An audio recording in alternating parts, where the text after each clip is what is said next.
of the jury, members of the Roll the Tape film crew, welcome to a special edition. Another episode of Roll the Tape podcast with Manager Marty. I'm your host, Manager Marty, and I have to say this is a special edition because it's Father's Day.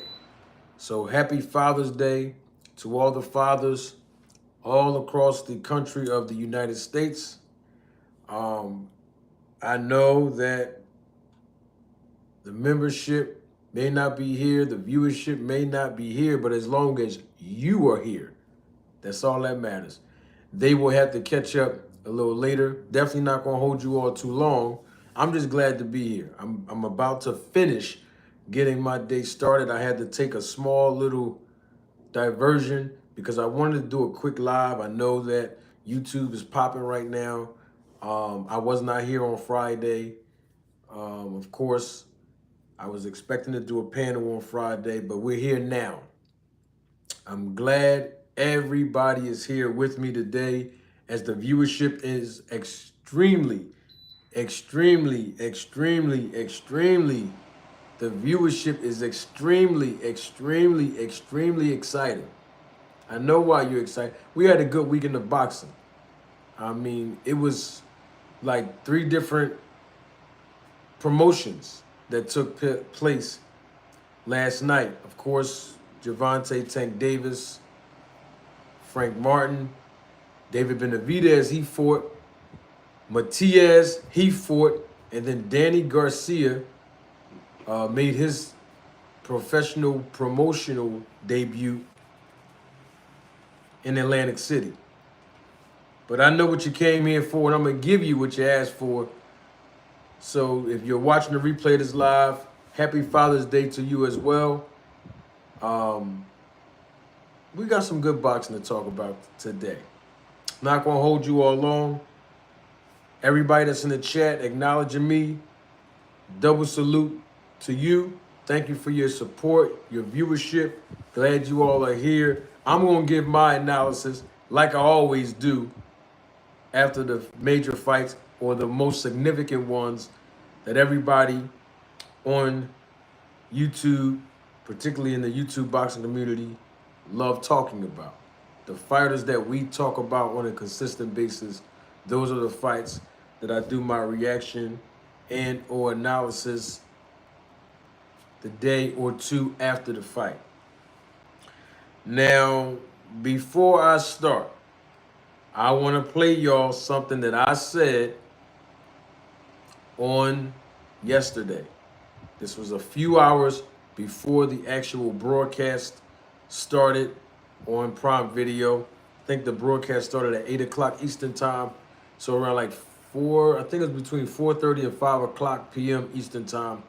I basically just pushed out a video. I published a video basically giving my prediction and my breakdown of the fight, what Tank Davis needed to do to win this fight, and what Frank Martin needed to do to win this fight.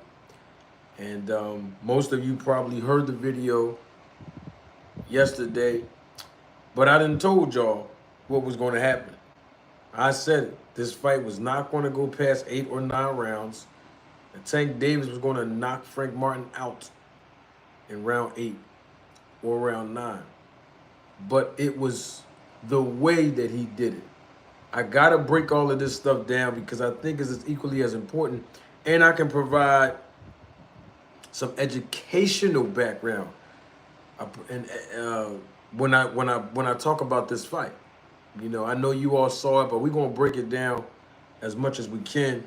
Let me give y'all what my analysis was and breakdown of what Tank Davis had to do before. This was yesterday. I'm going to play some excerpts of what I said yesterday, hours before the live broadcast, of course, hours before the fight. And if I would have did the broadcast live on Friday, I would have basically said the same exact thing. Roll the tape. Adjust to what his mind told him to do. And that's because of the weight. So I'm more confident that this fight might not go the 4-12 rounds for Frank Martin. But what do I know? I'm not a in-ring boxing expert, right? I told you that before. All Tank has to do is beat Tank Davis. That's it. Get on the inside, Tank. Bang Frank Martin to the body.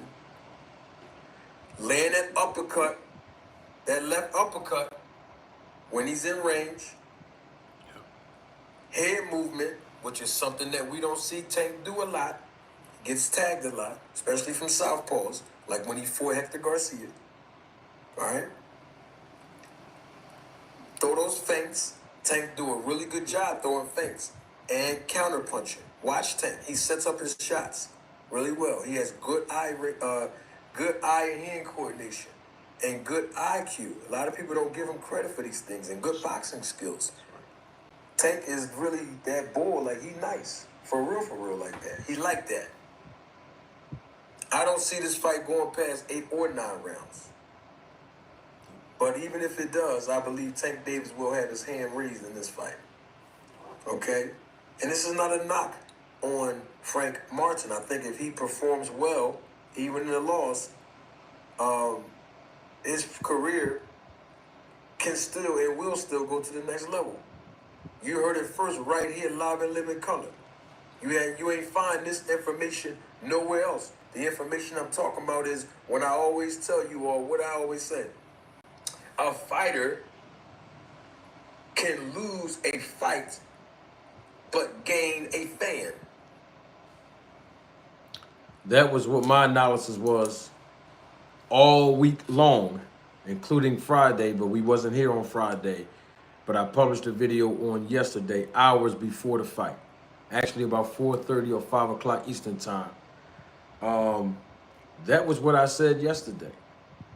And basically I'm going to have to say it again, but I want to break down what actually happened for the results to be what they were and in the fashion that they were when it comes to Tank Davis. Before I do that, though, I want to talk about something that I think should happen. I'm just going to let y'all know this right off the bat. And I think if I get it out now, I won't be able to forget it. David Benavidez, his first time going up to 175 pounds. I think he did fairly well. Of course, we know he won the fight. He took too many punches to my liking, but he blocked a lot of punches too. I mean, against a guy who was 10 years his senior, a guy who was a little stiff, but a guy who had some agility, and he stuck to the basic fundamentals of boxing. With that being said, I know that David Benavidez said he don't mind moving back down to 168 pounds. I'm going to tell you like this. If I was managing Canelo Alvarez, after the performance that we saw from David Benavidez, his first fight moving up to 175, if I was managing Canelo, I would advocate for my client to fight David Benavidez in September of this year. Make that young man drop all of that weight and come on back down. Do it now. We're already in June. September is right around the corner because we know Canelo fight in May and September. All right? Bring that young man down. Make him drop 40 to 50 pounds. Do it now. While the weight could be at a disadvantage. We've seen this happen in boxing time and time again. I mean, Sugar Ray Leonard did it to Durant. Bernard Hopkins did it. Remember that? When he fought Antonio Tarver. See, Antonio Tarver put all that weight on him when he was shooting that movie. Well, he wasn't filming like he was the star, but he was doing a cameo. What was that? Rocky 4 or Rocky 5? You know, it's like 10 Rocky movies. He was in 4 or 5. I think it was 4. No, it wasn't 4. It was 5. It wasn't 4. That was with Morris. Tommy Morrison. It was 5. There was like Rocky 5. Y'all remember that? And Bernard made sure Tarver dropped that weight down. Well, that's what I believe Canelo Alvarez should and can do against Benavidez. Ain't no point of waiting no longer. Bring him all the way back. Since he moved all the way up like that, bring him all the way back down in the next 90 days. Yeah, let him have a fat camp. Bring him down. Let him balloon up, because he just got finished fighting. So he's going to go start eating and relaxing on the beach and all that, right? Let him spend a little bit of that money. And then next month, bring him down. Make him drop about 40 to 50-something pounds in the training camp to fight you in September. Give him 60-day notice. That's what I would recommend if Canelo was my client. It's time to fight Benavidez now. Make him drop all the way back down to 168, since he said that he wouldn't mind doing that. You know what I mean? Yeah, make him drop down. Fight him now. Longer Canelo wait, the longer he's going to get older and older. Canelo just fought recently. Benavidez just fought recently. Both of these guys will still be sharp come September. Fight him now. You heard it first live and living color right here. Now, salute to all the new audience members that just came in. If you're watching the replay of this live, I welcome you. Happy Father's Day to all the fathers watching me live and living color and the replay of this live. Welcome. Come on in and have a seat. I ain't going to be long. We all have something great to do today with family and friends, so I won't be long. But I just wanted to get that out real quick for Canelo Alvarez and David Benavidez. Now that I got that out the way, Derrick James. Let me put this iPad down because some of y'all ain't going to like this, but y'all be all right. Derrick James. What I'm trying to figure out is, why come your fighters keep having the same style? I didn't say how come. I know it's Ebonics, but why come when it's time for your fighters, Derrick James, to have some sort of defensive technical abilities? Why come you don't employ that in training camp? I'm just asking a question, because this is the thing that I noticed about Derrick James in this fight. I don't know if it was 5 or 6. It was either round 5 or 6. Go back and watch the replay whenever they re-air it, if they do. When Frank Martin was going to his corner, I don't know if many of y'all saw this or observed this. Derrick James was like, he had a look of, that's what his facial expression was. His body language. He had a look of frustration on his face when Frank Martin was coming to the corner, and he was coming to the corner. The cameras panned on Frank Martin's corner. He was sitting down. And as he was sitting down, I noticed that Derrick James' facial expression was a look of frustration. Anytime the trainer is frustrated, that energy transformed into, what else am I going to tell you? You're not listening. And then that energy transfers to the fighter. If the fighters see that the trainer is frustrated, or the trainer is not giving instructions, then the fighter is going to feel like he or she is in that environment on their own. I'm not saying that's how Frank Martin felt. That's not what I'm saying. I'm telling you what I observed from Derrick James as the trainer. And when I talk about defensive technical abilities, that's important. We saw Frank Martin do a lot of defensive technical things that were improper. First and foremost, I specifically said in my breakdown for Frank Martin to be successful in this fight. What did I say? Y'all just heard me. I just played it. And I played it yesterday on the video I published yesterday. That's what I was playing. Frank Martin was going to have to back Tank Davis up. Y'all probably didn't hear it on what I just played because I started at the Tank, what Tank needed to do to win. But it's the same video I published yesterday. So go back and watch the replay of it yesterday in my prediction. Frank Martin was going to have to back Tank up. Didn't I say that?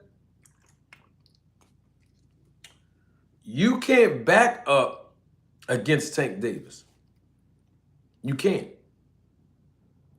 And the technical flaws I'm talking about defensively is this.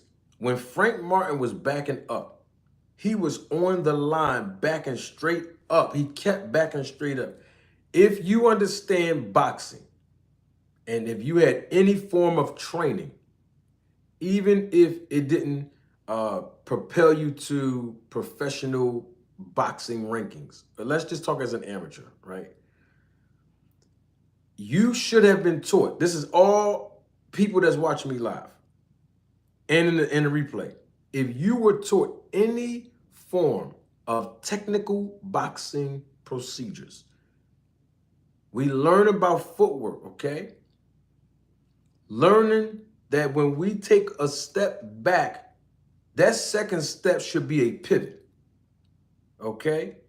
You should be turning your opponent, countering, and of course, as we say, landing the shot when you go out the back door. Frank Martin did not do that. In fact, I don't think I've seen him do it once. And if he did do it, he probably only did it once.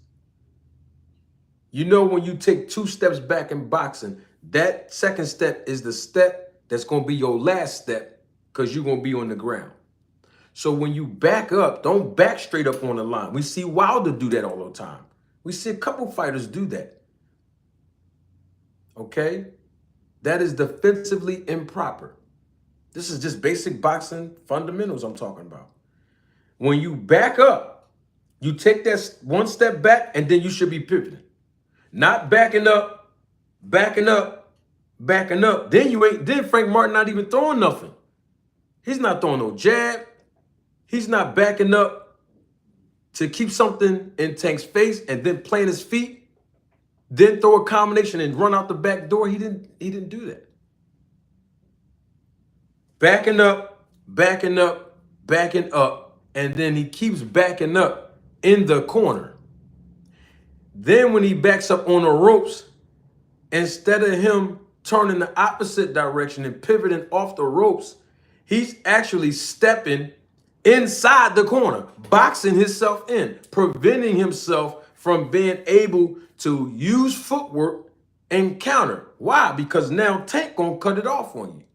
He got you boxed in the corner. That's what Frank Martin was doing, getting boxed in the corner. And allowing Tank Davis to close the distance. There's some mistakes that Frank made that cost him. That was one of them, okay? The second mistake that cost him, and I talked about this just now, allowing Tank Davis to close the distance. You want to know how that happened? I watched this whole fight unfold right before my eyes last night. That happened for several reasons. One reason, and I watched Frank Martin do this with my own eyes. I watched him. Frank Martin was enjoying his food too much. Watch his body language. Boxing is about psychology, inside the ring and outside the ring. He was watching Tank Davis and saying to himself, oh, I got this. Not only was I tagging him with the straight left, but now I incorporated the right hand. Oh, I'm hitting him at will with both hands. He started enjoying his food too much. He started stepping back, admiring his work. Like, man, that young man good. That boy good. That's what he was doing. I saw it. I saw it. I've been in this game. I've seen him. He was enjoying his work. Oh, I got him. Bam. Snuffing. We saw that happen before. Remember when Buster Douglas was doing that? Remember in Tokyo, Japan, February of 1990? When Buster Douglas was fighting Mike Tyson, right? What did we see? Buster Douglas start really enjoying his work. He was enjoying his food too much. He started admiring the fact that he was able to tag Mike Tyson, the big bad wolf, the big bully of the division, at will. Ta-ta. Oh, you doing that? I'm gonna slip that. Bow, bow, bow, bow, bow, bow, bow. Now eat that. And guess what happened to him? He got knocked down because he lost focus. Now, of course, Buster Douglas did get back up.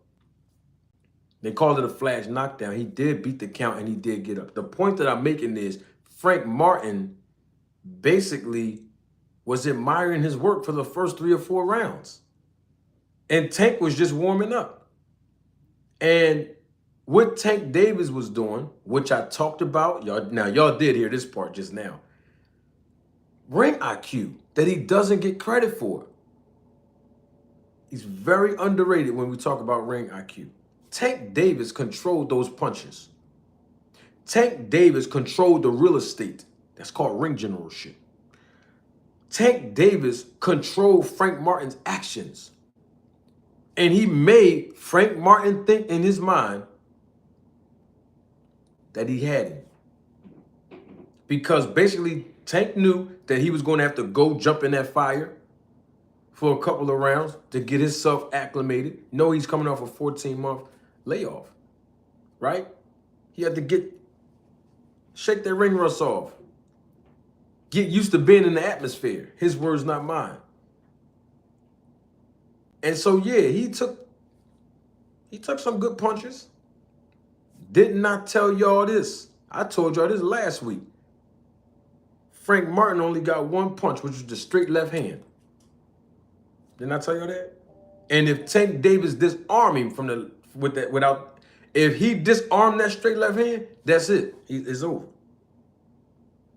You see what I'm saying? That's what happened. And so what we got to understand is that Tank Davis has good ring IQ. Underrated. The ring IQ came from, I'm going to let him shoot his load out. I'm going to let him go ahead and get all that off. Tank Davis let Frank Martin get all of that off. And then this is when I knew it was all the way over. I think this was in round 6. This one I knew was completely over. 10-second bell. The 10-second bell. We use a clapper in boxing. You might hear this sound go. You might hear that. Or you might hear boom, boom, boom, boom, boom. A dumping sound, right? That lets the referee know and the fighters inside the ring. 10 seconds remains in this particular round. Frank Martin boxed himself in the corner. This is I think this is 6th round. And Tank Davis feinted Frank Martin. He feinted him like he was doing the entire night, which y'all just heard me say my prediction that Tank was going to have to keep feinting him, right? So he feinted him. And when he feinted him, Frank Martin flinched like that. And then Tank Davis smiled. Go back and watch. I don't even know if they're going to have the highlights out on that part. Go back and watch that part if they have it up on YouTube or wherever. Tank Davis smiled. He smirked. Then he smiled. And I had it. I said, I know what he's saying. He's saying, if I can get this close and just feint you, and you already in defensive mode, I got you. And we saw 2 rounds later what happened to Frank Martin. Because he was in survival mode. Mentally, psychologically, he began to get fatigue. Oh yeah, mental fatigue. Because that's the reason why Frank wasn't throwing no more punches. Every time he backed up, he wasn't throwing no punches. He was in survival mode. He understood that if I throw something and get caught, I'm going to sleep. He was hanging on the ropes, just chilling. And then when Tank was advancing him and cutting the ring off, guess what he started doing? Moving inside of the corner. These are basic boxing fundamentals that you learn when you first get in the game, or you should learn when you first get in the game. Don't back straight up on that line. You back up and you pivot. L shape. Boom, bow. Keep turning this guy. He ain't gonna stop coming. But every time he come in, make him understand that you're gonna feel something when you get in here. Tag him. Boop, bop. And then get on out of there. 3-punch combination. And Frank Martin did a couple of 3-punch combinations. But then after he do a 3-punch combination, guess what he do? Start backing up on the line. Backing up, not throwing no punches. He was retreating. He was in survival mode psychologically. What made him switch is because Tank Davis was controlling the distance. Tank Davis was controlling the real estate. Tank Davis was controlling his actions, and Tank Davis was controlling his punches. And that's how you know Tank Davis was breaking him down. He looked good in the first 3 or 4, but we already knew that was going to happen. Tank was setting up all those things that he was doing. Look at when Frank Martin tagged him a couple of times towards that 3rd and 4th round. Tank Davis went back to his corner. Go back and remember. Some of y'all might not remember this if they played a whole replay somewhere. Tank Davis told Calvin Ford. What did he tell Calvin? What did he tell his trainer? He got a little power. He's strong. He told him that. Because, see, Frank started holding. Y'all seen that, right? He started holding. And Frank's a big guy. And when he was holding, Tank couldn't get him off him. He couldn't get him off him. He's strong. But the thing is, you got to throw punches, though.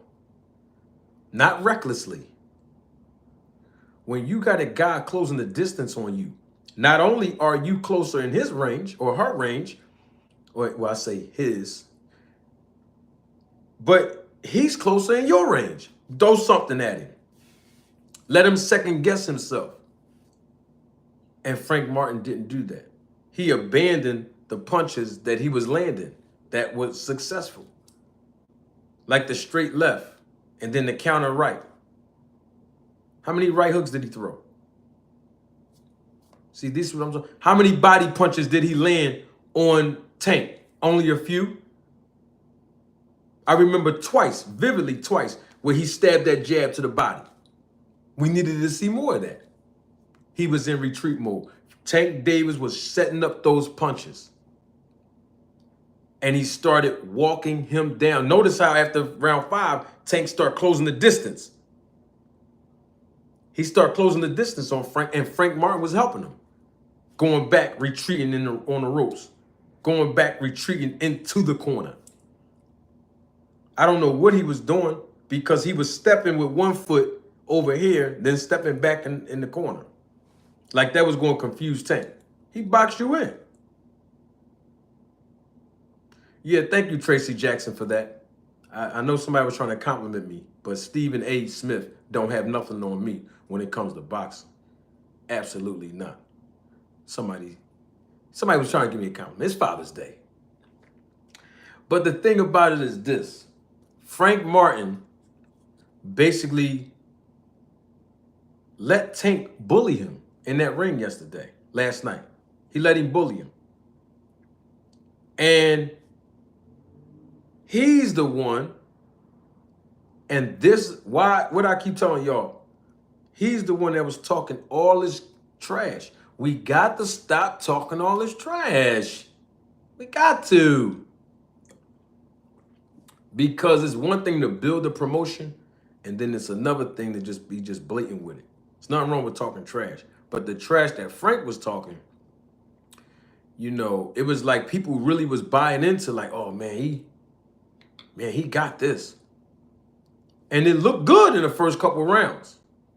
But he abandoned the very things that he was successful at. It's because of Tank Davis.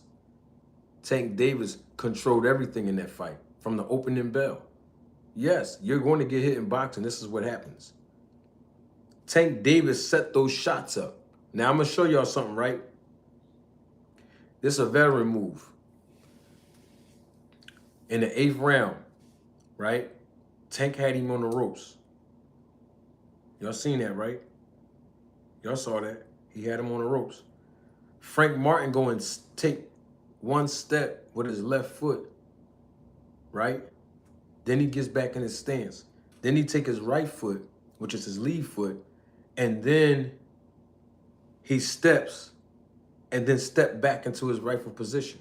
He stepped making Frank, he tried to make Tank think that he was going to move to his left, but the corner was there. Tank was right there, cutting it off. He wanted you to back yourself in the corner. That's why, watch what Tank was doing. He was leaving that side open for him. I was watching this with my own eyes like, they don't see this? But the thing that I liked about what Tank did, he did an old school veteran move. When he had Frank near the corner, right? This is how he was able to slide over a little bit. Go back and watch it. Frank Martin was boxed in the corner, right? Tank didn't just go off on a 10-punch combination. He landed 3 punches, bop, bop, bop, right? And then after he landed the 3, I think 2 of them out of the 3 actually landed on Frank. He blocked the second one. Bop, bop, bop, right? He stepped back. That's a veteran move. He stepped back. He took a half a step back, and then he reset it, right? But before he did that, Frank slid over, which Tank, I believe Tank knew he was going to do that. He slid over. So he repeated the pattern. All right, I'm going to hit him with 3 again. Pop, pop, pop. Then Tank takes a half a step back. Then he lands the right and the left uppercut. Bow, boom. When he landed the left uppercut, that's when Frank Martin's body dropped. He dipped down, but his eyes he wasn't home. The lights was on, but nobody was home. He dropped, meaning when I say drop, I don't mean on the ground. He dipped low.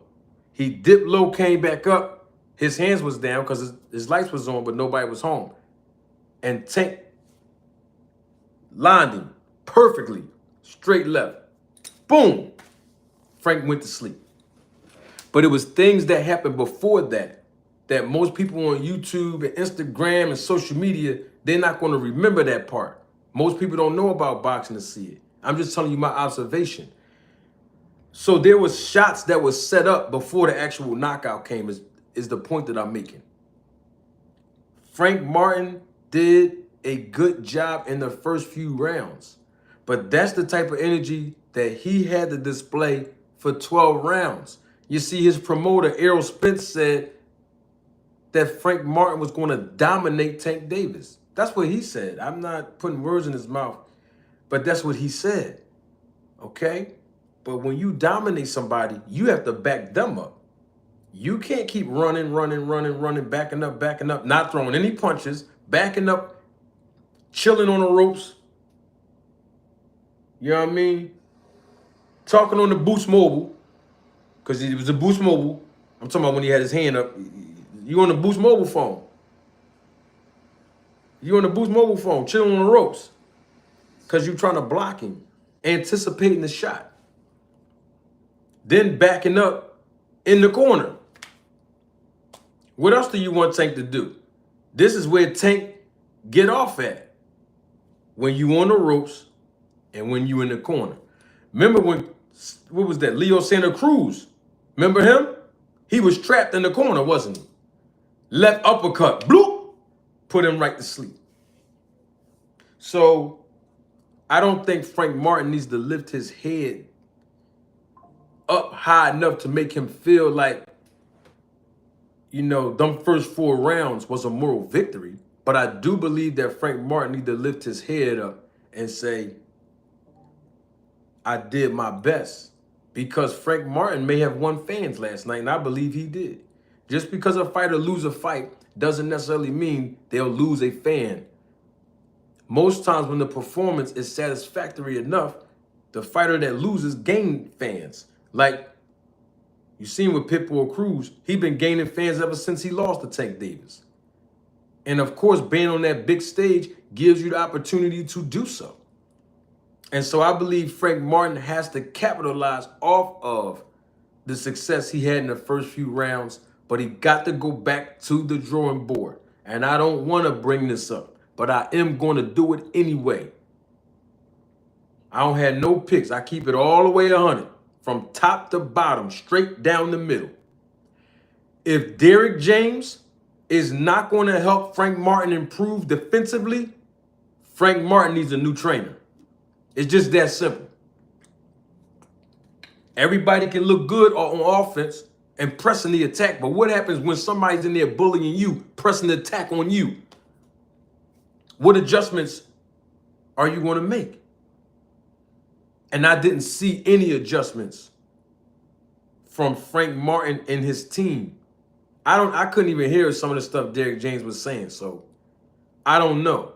Where I was at, whole lot of noise was going on. Had the friends and family together, you know what I mean? So I couldn't really hear what Derrick James was saying. But whatever he was saying, I saw his facial expressions of frustration after round 5. And Frank Martin did not make the necessary adjustments.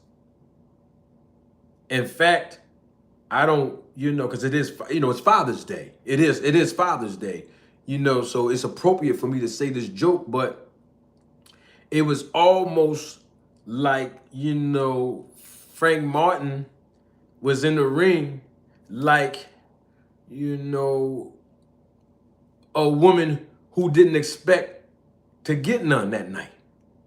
Basically what I'm saying is he didn't have a plan B. That's all I'm saying. He didn't have a plan B is all I'm getting at.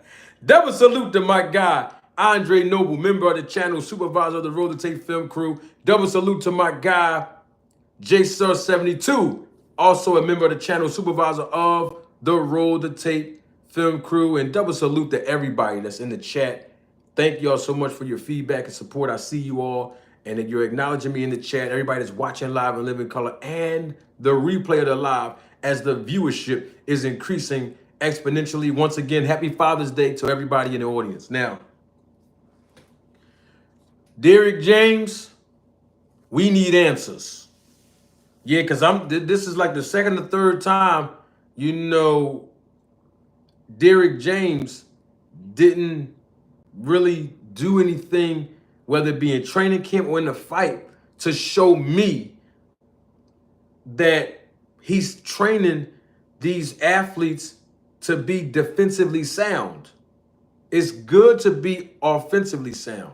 You're going to need offense. But this is boxing. You can use good defense as a form of offense and setting up your offense. And when I see these guys that Derrick James is training, I don't see the defensive technical abilities being displayed when these guys are in trouble. And I am talking about Frank Martin, and yes, I am including Errol Spence Jr., even though he's not training Errol Spence no more. But my point is, it's cool to just walk forward, walk somebody down. All that's good. But what you going to do when somebody walk you down as a fighter? Going straight back, taking 4 steps back on the line, staying on the ropes, just covering up or getting caught in the corner. That's not good boxing on defense.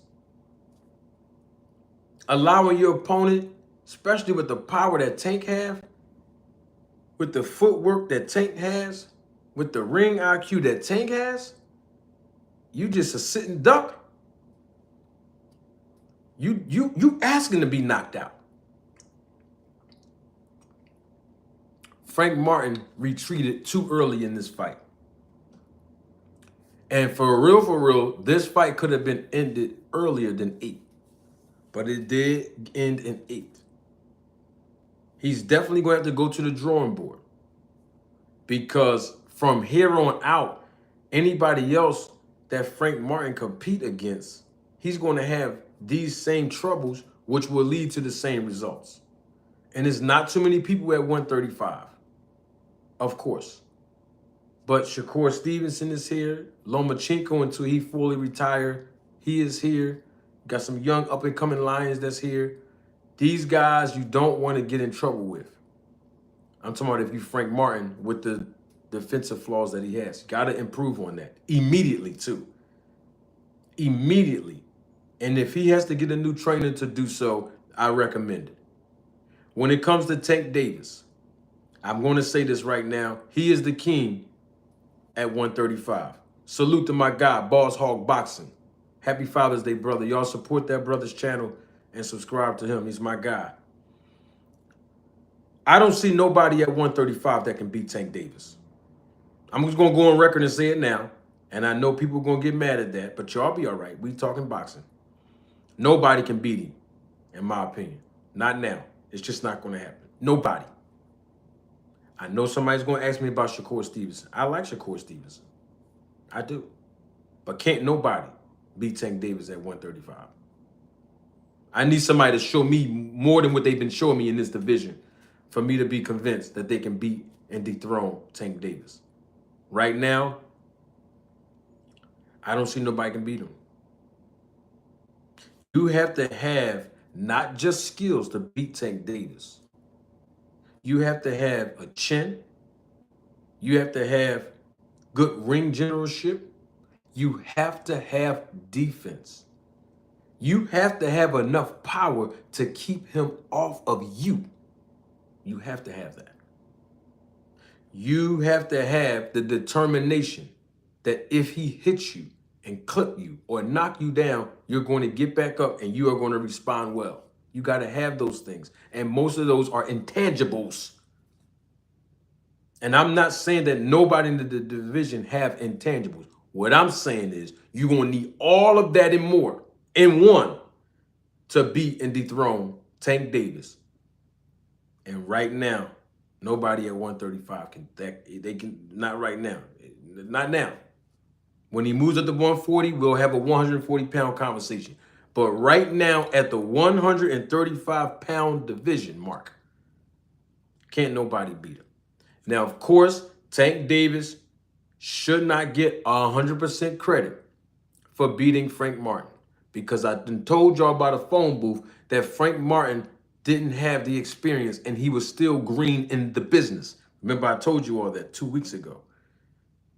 So I'm still standing on that. All right. But he does deserve credit for the fashion and the way that he knocked out Frank Martin. Absolutely, because he won. A win is a win. But now, who is next for Tank Davis? That's what I'm trying to figure out now. Who's next? I believe that him and Shakur Stevenson would be a good fight. Shakur Stevenson is a southpaw. Got to include that in the ingredients now to make this a really good fight, which is at a disadvantage for Tank Davis and an advantage for Shakur. But who's next for him? That would be a good fight. But if Shakur Stevenson think he's going to respond to Tank Davis in that ring like he did, what's the name of that guy? De Los Santos? That's his name? The other guy? This ain't it. Retreating against Tank Davis and not throwing no fire back to keep him honest, you just going to make him close the distance and knock you out. That's anybody. So retreating is not the way. That game plan that Shakur had And I think he was injured, he said. So, you know, he has a reason to retreat in that fight. But against a guy like Tank Davis, people going to have to start backing Tank Davis up. You're not winning fights against Tank backing up unless you throwing firepower, using pivots, turning Tank Davis, hitting him with some clean, effective punches, going to his body, which we don't see people do a lot, or pressing the action like Pitbull Cruz did. Pitbull Cruz pressed the action against Tank. Y'all remember that fight? He pressed that thing. He lost because Tank outboxed him, because Tank does have boxing skills, which I also believe is underrated and underappreciated, just like his ring IQ. But you're going to have to keep it honest with Tank. People got to prove something to Tank Davis. Tank Davis has the mindset of, if you don't prove it to me, I'm going to get you out of here. If you don't make me respect the skill set and power and the ingredients to beat me, I'm pressing the action and I'm getting you out of there. And Tank Davis respects Pitbull Cruz. Believe that. Now, Pitbull Cruz moved up to 140, so it's not likely that we'll see an immediate rematch right now. In the near future, maybe, if Tank want to move up to 140 or whatever.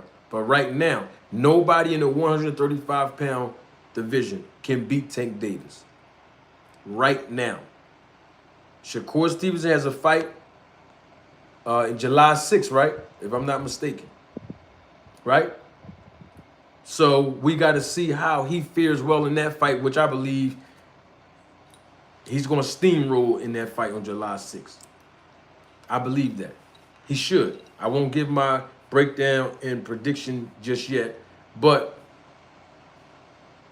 yeah, Lomachenko can get the fight too. That's a big money fight.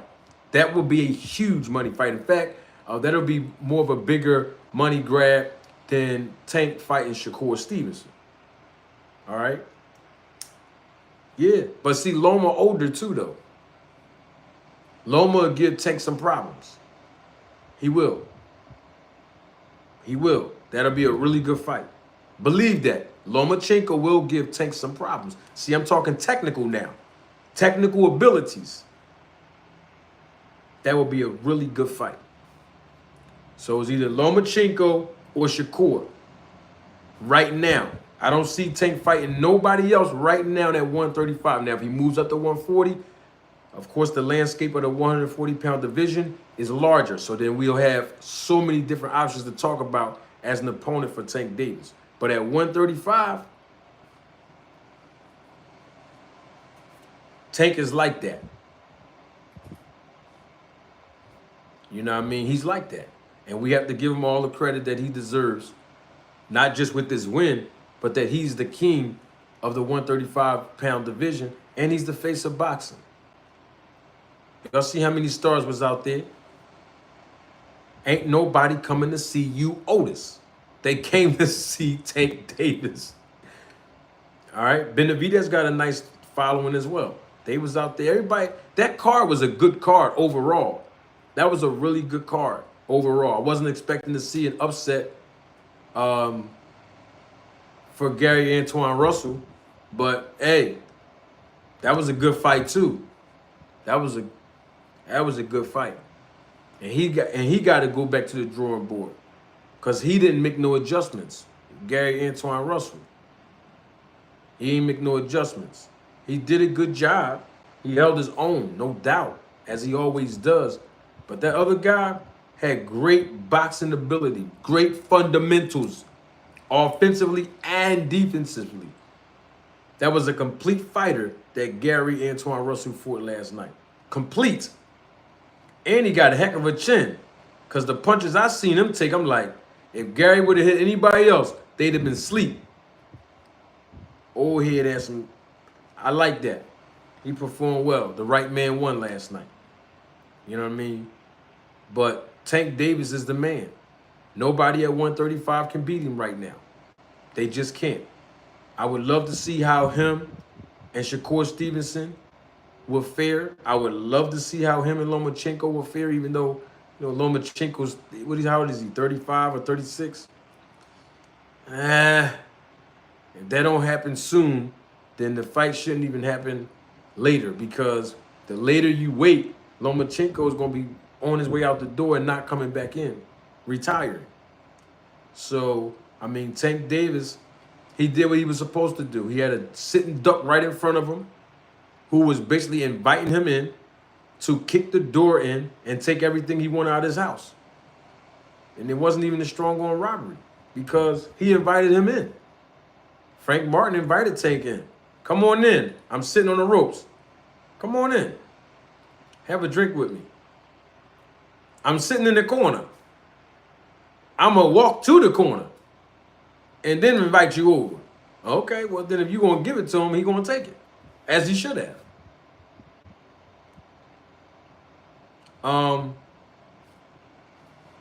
Good preparation for the guy who fought, I forgot his name, man, the guy who fought Gary Antoine Russell.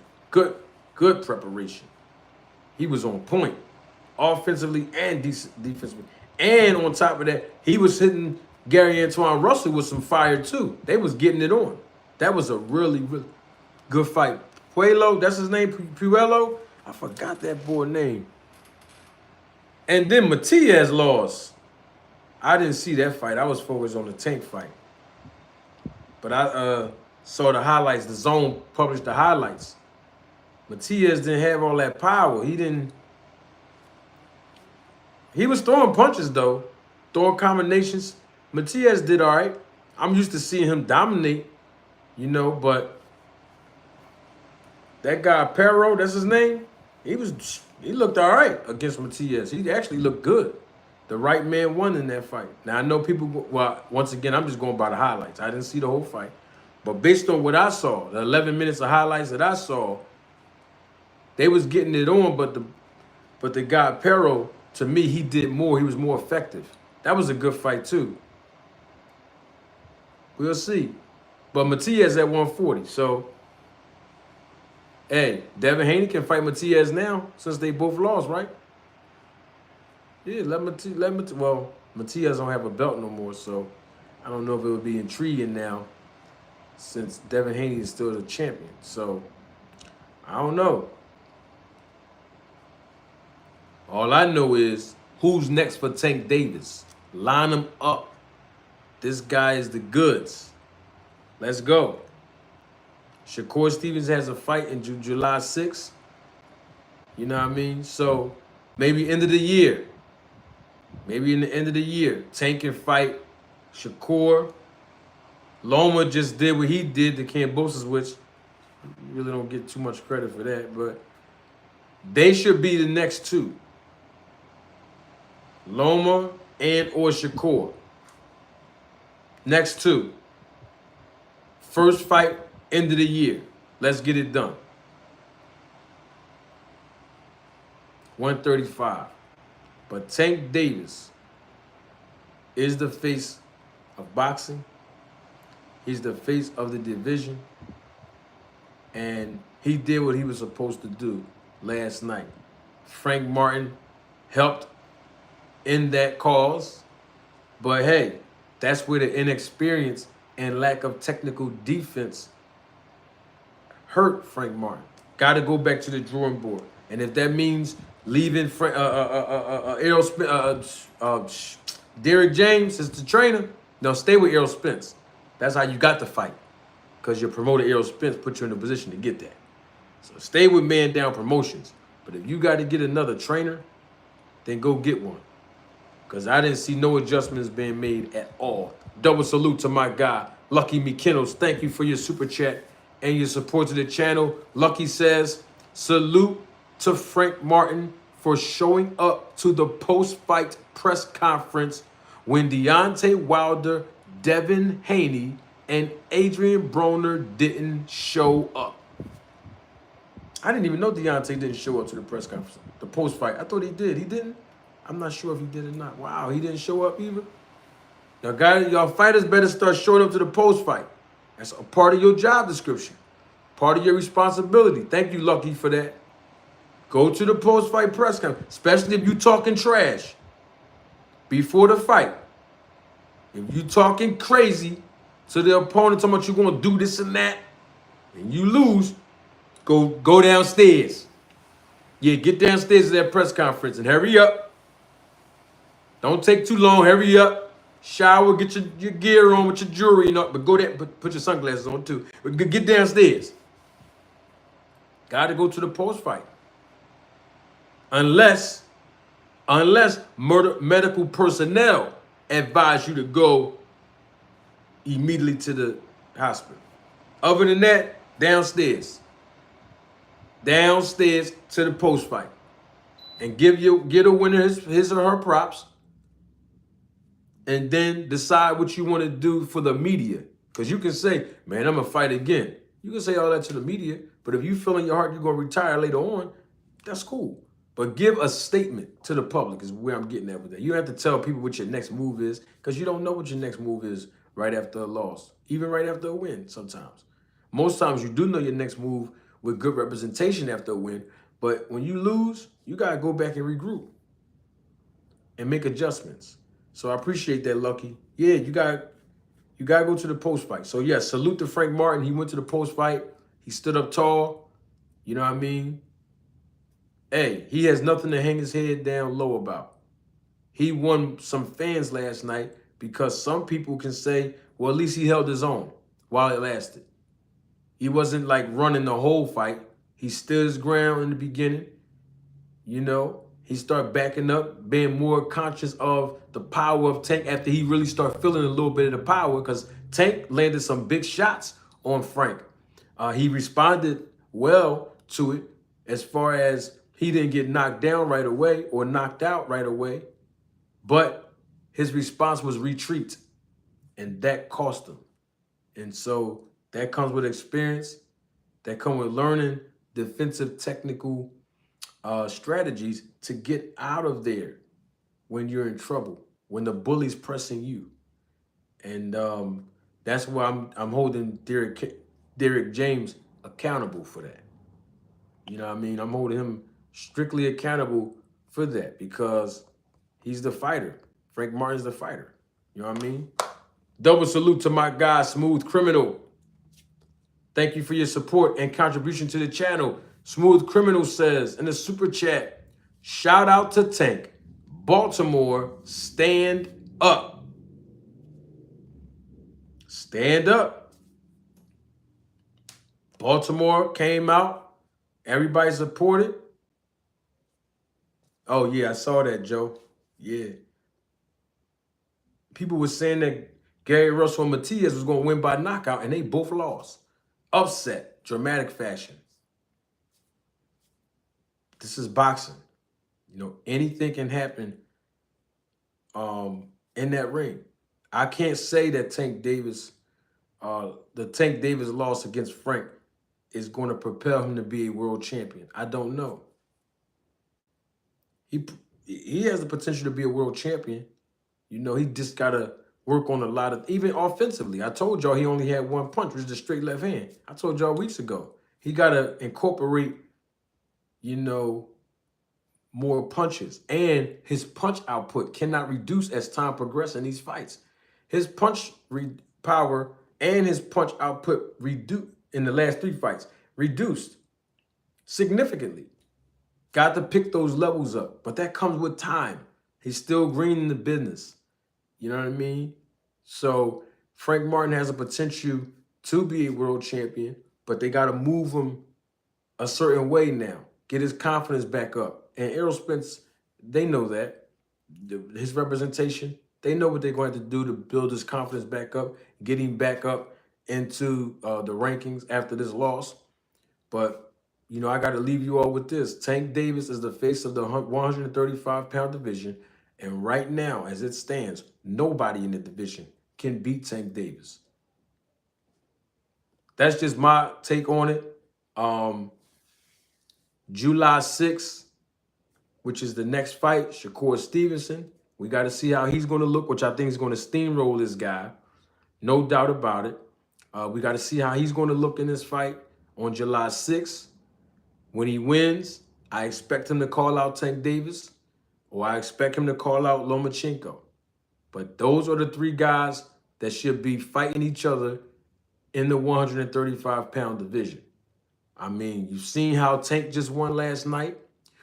We've seen how Lomachenko won recently when he fought Kambosos, right? Both in knockout fashion. And now Shakur Stevenson should make a statement, and hopefully he get the end, that 135-pound mix-up with a knockout on July 6th. But even if he doesn't, a win is a win. All three of these guys got to mix it up right now. There's no point of waiting. We shall see. Then, of course, in August 3rd, we got Crawford against that other guy. Don't forget Boots, July 13th in Philly against David Evanesian. So we got some boxing coming up this summer. Some people want to see these fights. Some people don't. Bottom line is it's boxing. We're active. So I'll check you all out. I'm going to try to do a live tomorrow. How about I do a panel? Either tomorrow or Tuesday, I'm going to do a panel. Let you guys come on. Let you ladies that want to come on in. Because on Friday, I was expecting to do a live. I didn't. Bottom line, that's over. Come on back, live and live in color. Okay? If you haven't subscribed to the channel, please subscribe to the channel. Go and watch all the videos from the past. Check out my old videos. When you want to watch it, go back 6 months ago and hear the things I was saying, and some of those things have come to fruition in our sport. If you haven't done so, please join the channel as a member. Got some perks coming up for all of the members. Well, there's already perks available, but moving forward, working on merchandise by the end of the summer. So we talked about that. What else? I got to say all this that was on my mind. I think that was it for now, right? That was it? Yeah. But I'm going to send this last message out. Frank Martin, if you have to let Derrick James go, I know it's tough, the tough decision. You have to let him go if he is not going to teach you and train you on defensive, technical strategies to be able to make adjustments in the ring when you are in trouble. That's important. If he's not able to do it, you are in a position as a young prospect in this game to make that decision early in your career instead of waiting later on down the line in your career. And as they say, quote unquote, this is what they say, it's hard to teach an old dog new tricks. Not saying it's true or false. I'm just saying while the habits are still fresh and you're still young, learning on the job as a prospect, you can make that adjustment. Now, if Derrick James is able and capable of teaching you those things, then fine. Or bringing in another trainer that can teach you those things, then fine. Because I think Frank Martin has another trainer as well. They have to teach you defense, bro. Basic fundamentals. Backing straight up on that line over and over again, 4 or 5 steps, chilling on the ropes, going into the corner, retreating. You cannot fight like that against nobody, especially with a fighter who has power, because you don't know how to get out of the corner effectively or off of the ropes effectively without getting hit. All right? That's just my take on that. And until next time, oh, I got to get y'all with 3 words. Well, I usually have 6 words, but I'm going to hit y'all with all 6 of them simultaneously. We need answers. Don't take my word for it. Y'all know the rest, right?